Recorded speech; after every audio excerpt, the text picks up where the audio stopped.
से जुड़ा हुआ एक बड़ा अपडेट सामने आ रहा है। हादसों में मृतकों की संख्या बढ़कर 11 हो गई है और 20 लोग अस्पताल में भर्ती है। उनका उपचार अभी भी जारी है। कई लोगों की हालत गंभीर बनी हुई है। बिलासपुर के पास हावड़ा मुंबई ट्रेन रूट सामान्य है। अप और डाउन की चारों लाइन पर ट्रेनों की आवाजाही शुरू हो गई है। बिलासपुर रेल हादसे की CRS करेगा जांच और कल से इस जांच को आगे बढ़ाया जाएगा। कर्मचारियों और अधिकारियों के दर्ज होंगे बयान। आपको बता दें कि सिविल एविएशन मिनिस्ट्री के तहत आते हैं ये CRS। और फिलहाल ये 3 तस्वीरें हम आपको दिखा रहे हैं पूरी घटना की टाइमलाइन। इस दुखद हादसे में 11 लोगों की दर्दनाक मौत हो गई है। 20 लोगों का उपचार अभी भी जारी है, जिसमें से कईयों की हालत गंभीर है। और इस पूरी घटना के बाद से चारों लाइन अप और डाउन पर ट्रेनों की आवाजाही शुरू हो गई है।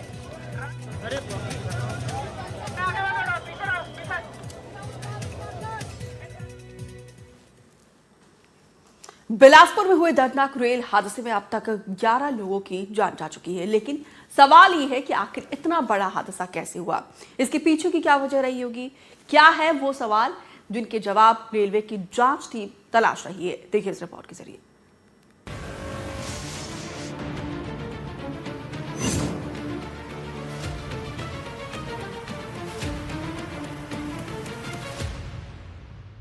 बिलासपुर में भीषण रेल हादसा हुआ। मेमू ट्रेन आगे खड़ी मालगाड़ी से जा टकराई। टक्कर इतनी भीषण थी कि मालगाड़ी का ब्रेक वैगन यानी गार्ड केबिन मेमू ट्रेन की पहली बोगी यानी इंजन में घुस गया और मेमू का पहला डिब्बा मालगाड़ी के ऊपर चढ़ गया।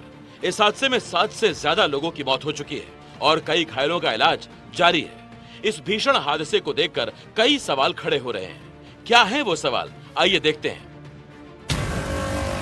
हादसे के बाद पहला सवाल, ड्राइवर ने सिग्नल की अनदेखी की।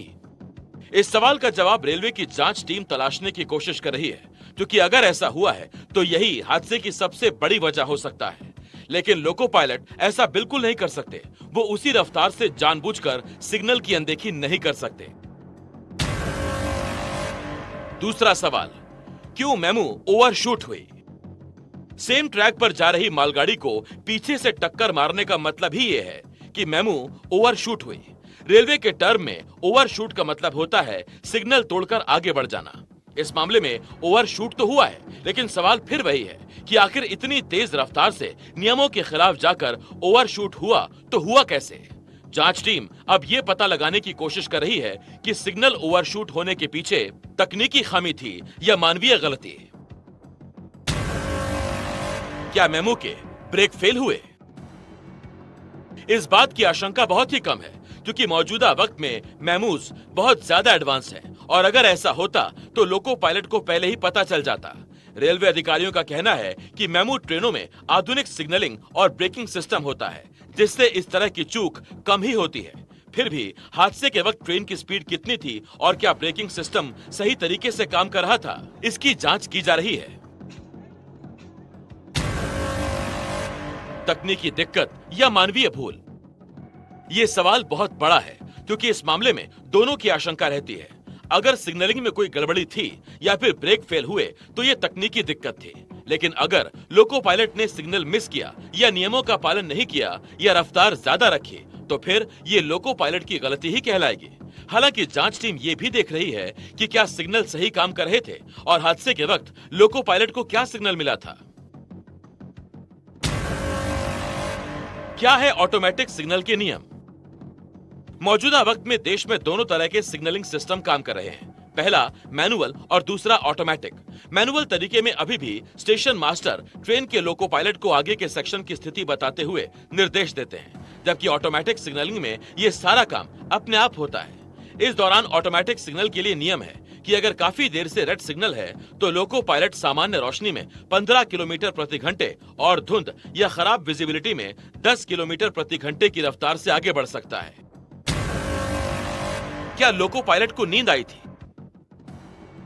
इस बात की आशंका बहुत ही कम है, क्योंकि एक वक्त में इंजन में 2 पायलट होते हैं, एक सीनियर और दूसरा उससे जूनियर। ऐसे में एक ही वक्त में दोनों को नींद आ जाना या दोनों का एक साथ बेसुध या बेहोश हो जाना लगभग नामुमकिन है।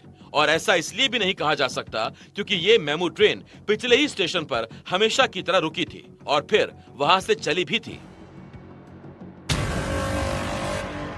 सेम ट्रैक पर 2 गाड़ी कैसे आ गई? रेलवे में एक ही ट्रैक पर आमने सामने ट्रेन आ जाना बहुत बड़ी और विध्वंसक गलती होती है, लेकिन इस मामले में दोनों ट्रेनें एक ट्रैक पर तो थीं, पर एक ही दिशा की तरफ थीं।